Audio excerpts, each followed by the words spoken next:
O cérebro de uma criança autista trabalha de uma forma única. Ele percebe sons, luzes, cheiros, texturas, rotinas e emoções de um jeito que muitas vezes o mundo ao redor não entende.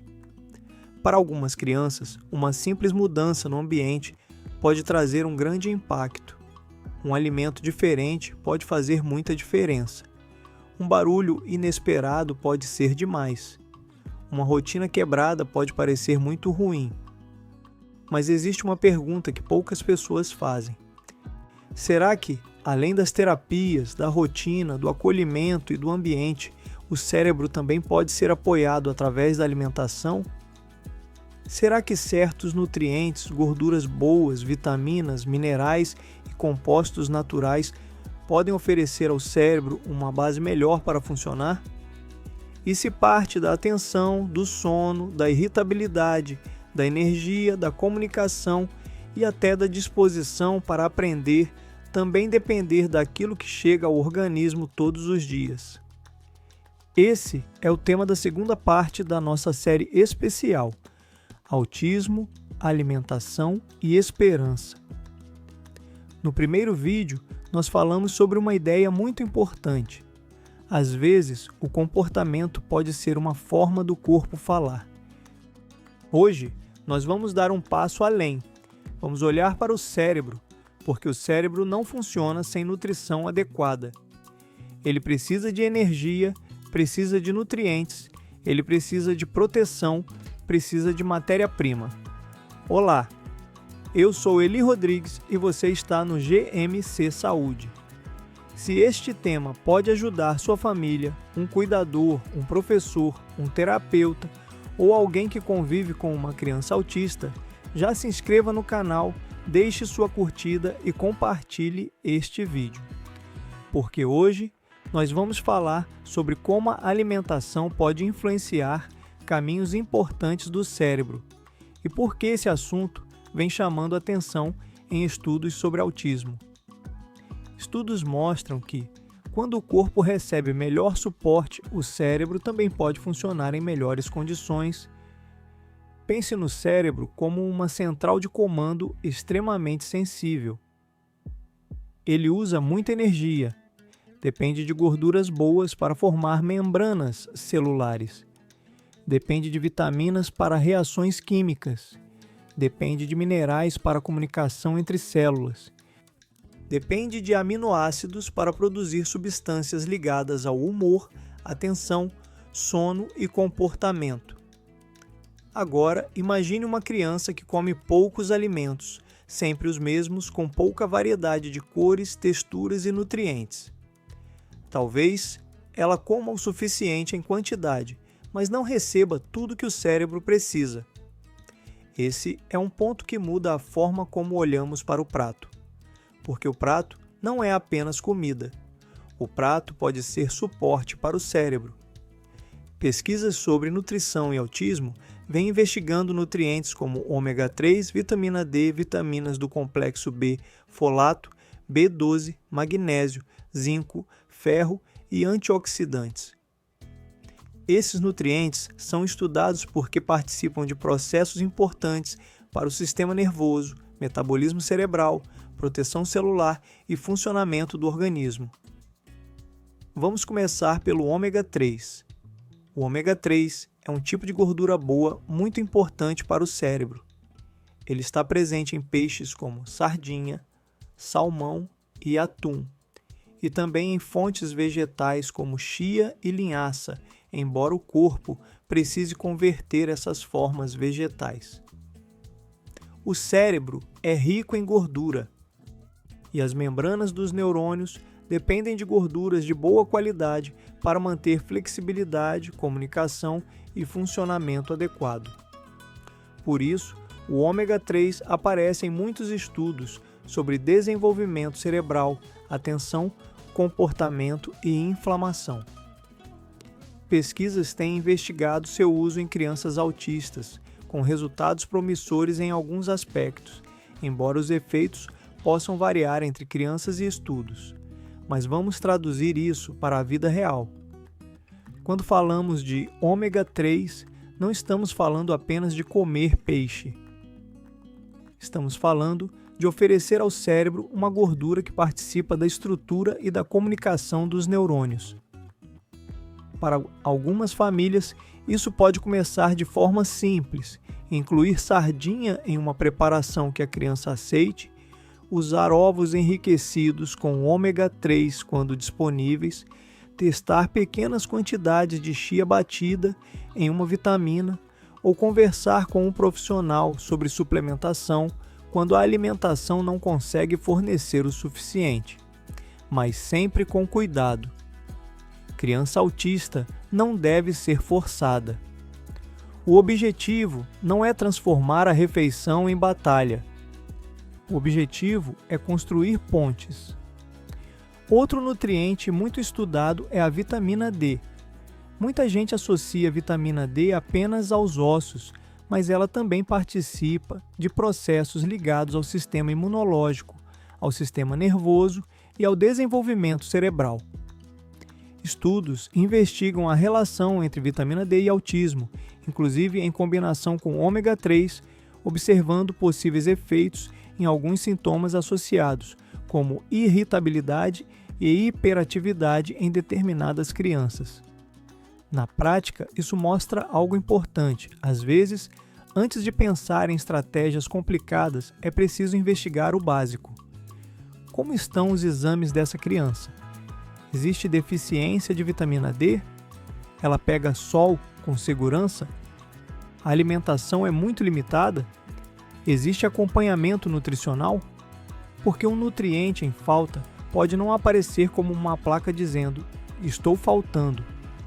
Ele pode aparecer como cansaço, sono ruim, baixa disposição, maior sensibilidade ou dificuldade de manter uma rotina equilibrada. Agora, existe outro grupo de nutrientes que merece atenção, as vitaminas do complexo B. Essas vitaminas participam do metabolismo de energia e de processos importantes no sistema nervoso. Entre elas, duas aparecem bastante nas pesquisas sobre autismo: folato e B12. O folato é uma vitamina relacionada a caminhos metabólicos importantes para o cérebro. Uma forma chamada ácido folínico tem sido estudada em crianças autistas com dificuldades de linguagem. Um ensaio clínico duplo cego e controlado por placebo encontrou melhora na comunicação verbal em crianças com autismo e comprometimento de linguagem, especialmente em um subgrupo com marcadores relacionados ao transporte de folato.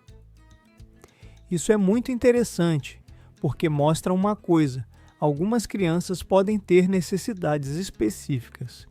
O que ajuda uma pode não ajudar outra da mesma forma. Por isso, a ciência vem tentando entender subgrupos, características metabólicas e respostas individuais. E aqui existe uma mensagem de esperança. A vitamina B12 também aparece em estudos por seu papel no sistema nervoso, energia celular e metabolismo. Ela não deve ser tratada como solução isolada, mas faz parte dessa conversa maior. O cérebro precisa de nutrientes para funcionar bem. Além das vitaminas, minerais como magnésio, zinco e ferro também têm papel importante. O ferro participa do transporte de oxigênio e de processos ligados ao desenvolvimento cerebral. O zinco participa de imunidade, crescimento, metabolismo e funcionamento neurológico. O magnésio está envolvido em relaxamento muscular, função nervosa e centenas de reações no organismo. Quando esses nutrientes estão baixos, o corpo pode sentir. E uma criança que já vive desafios sensoriais, comportamentais e de comunicação pode sofrer ainda mais quando o organismo está sem suporte adequado. Esse é o ponto. Não estamos dizendo que uma deficiência causa autismo. Estamos dizendo que uma deficiência pode piorar o funcionamento do corpo e tornar a rotina mais difícil. E se corrigir uma deficiência melhora sono, energia, atenção ou disposição, isso já pode ser uma grande vitória. Agora, pense nos antioxidantes. Quando existe desequilíbrio entre radicais livres e defesas antioxidantes, falamos em estresse oxidativo. Esse tema aparece em pesquisas sobre autismo porque o cérebro é um órgão muito sensível ao equilíbrio celular. Frutas, vegetais coloridos, ervas, especiarias e alimentos naturais oferecem compostos antioxidantes que ajudam o corpo em processos de proteção celular. E é importante entender que isso não significa promessa milagrosa. Significa suporte.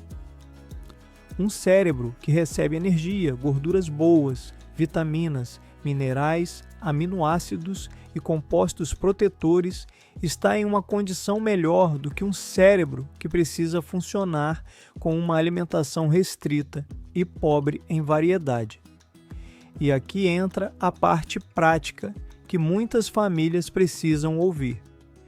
Como inserir alimentos bons para o cérebro na alimentação de uma criança autista, especialmente quando ela é seletiva? A primeira regra é: não transforme a comida em guerra. Se a criança já tem sensibilidade sensorial, medo de alimentos novos ou rigidez alimentar, pressão excessiva pode piorar a recusa. O caminho precisa ser gradual. Em vez de exigir que ela coma um alimento novo, o primeiro passo pode ser apenas colocar o alimento perto. Depois que toque, depois que cheire, depois que aceite no prato. E só muito depois, talvez, provar. Para algumas crianças, isso pode levar dias, para outras, semanas ou meses. Mas progresso pequeno também é progresso. A segunda estratégia é aproximar o alimento novo do alimento que a criança já aceita. Se ela aceita macarrão, talvez seja possível melhorar o molho aos poucos, colocando um pouco de azeite, legumes muito bem batidos ou proteína em textura suave. Se ela aceita pão, talvez seja possível testar uma versão com ovo, pasta de abacate, pasta de frango ou outra preparação nutritiva que mantenha uma textura parecida. Se ela aceita vitamina ou smoothie, talvez seja possível incluir banana, morango, iogurte, chia ou linhaça em pequenas quantidades.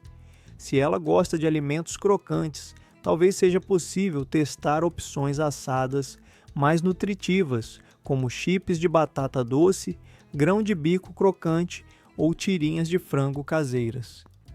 Se ela aceita arroz, talvez seja possível misturar quantidades mínimas de legumes muito pequenos, quase imperceptíveis no começo, e aumentar aos poucos conforme a aceitação. O segredo é não começar pela mudança grande. É começar pela ponte. A terceira estratégia é usar repetição sem pressão. Muitas crianças precisam ver o mesmo alimento várias vezes antes de aceitar. Só que ver não significa comer. Às vezes, apenas tolerar o alimento no prato já é um passo. Tocar já é outro passo. Cheirar já é mais outro passo. E dar uma mordida e cuspir também pode ser uma etapa do processo. O objetivo é reduzir o medo. A quarta estratégia é respeitar textura. Para algumas crianças, o problema não é o alimento em si, mas a forma como ele aparece. Uma cenoura crua pode ser impossível, mas uma cenoura batida no molho pode ser aceita. Um peixe em pedaço pode gerar rejeição, mas um bolinho assado de peixe pode ser mais fácil. Uma fruta inteira pode incomodar, mas uma vitamina pode funcionar melhor. A quinta estratégia é envolver profissionais quando possível. Nutricionistas, terapeutas ocupacionais, fonoaudiólogos e profissionais especializados em seletividade alimentar podem ajudar muito, porque não se trata apenas de nutriente. Trata-se de sensorialidade, rotina, segurança e construção de confiança. A criança precisa sentir que a comida não é ameaça, que a mesa não é campo de batalha, que experimentar não é obrigação imediata e que o adulto está ali para ajudar, não para forçar. Quando a família entender isso, a alimentação deixa de ser apenas uma lista de alimentos permitidos e proibidos. Ela se torna um processo de cuidado. E agora voltamos ao cérebro, porque cada pequeno avanço no prato pode significar mais nutrientes chegando ao organismo. Mais proteína pode ajudar crescimento, músculos e produção de substâncias importantes. Mais gorduras boas podem apoiar o cérebro. Mais fibras e alimentos naturais podem melhorar o equilíbrio do corpo. Mais vitaminas e minerais podem corrigir faltas silenciosas. Mais antioxidantes podem oferecer proteção celular. E mais variedade pode abrir novas possibilidades. Para algumas crianças, isso pode aparecer na vida real como mais disposição, melhor sono, menos irritabilidade, mais atenção, mais participação nas terapias, mais energia para brincar, mais tolerância à rotina ou mais tranquilidade ao longo do dia. Talvez não aconteça tudo ao mesmo tempo e talvez não aconteça rápido. E também, cada criança pode responder de um jeito diferente, mas quando uma família percebe uma pequena melhora, ela entende que vale a pena continuar cuidando. E essa é a esperança real. Não a esperança de uma promessa fácil, mas a esperança de saber que o cérebro é vivo. O corpo responde, a ciência está estudando e a alimentação pode ser uma ferramenta poderosa de apoio. E não termina por aqui. Existe uma parte ainda mais surpreendente nessa história. Alguns compostos naturais específicos encontrados em alimentos e substâncias da natureza estão sendo estudados por possíveis efeitos em caminhos profundos do cérebro, proteção celular, estresse oxidativo, inflamação, comunicação neuronal e comportamento. Um desses compostos vem de um alimento simples, verde, muito conhecido, mas que guarda uma substância que chamou a atenção de pesquisadores no mundo inteiro. E é sobre esses compostos naturais promissores que vamos falar na terceira e última parte desta série. Então, se você quer acompanhar essa jornada, já se inscreva no canal e compartilhe este vídeo com uma família que precisa conhecer essa informação.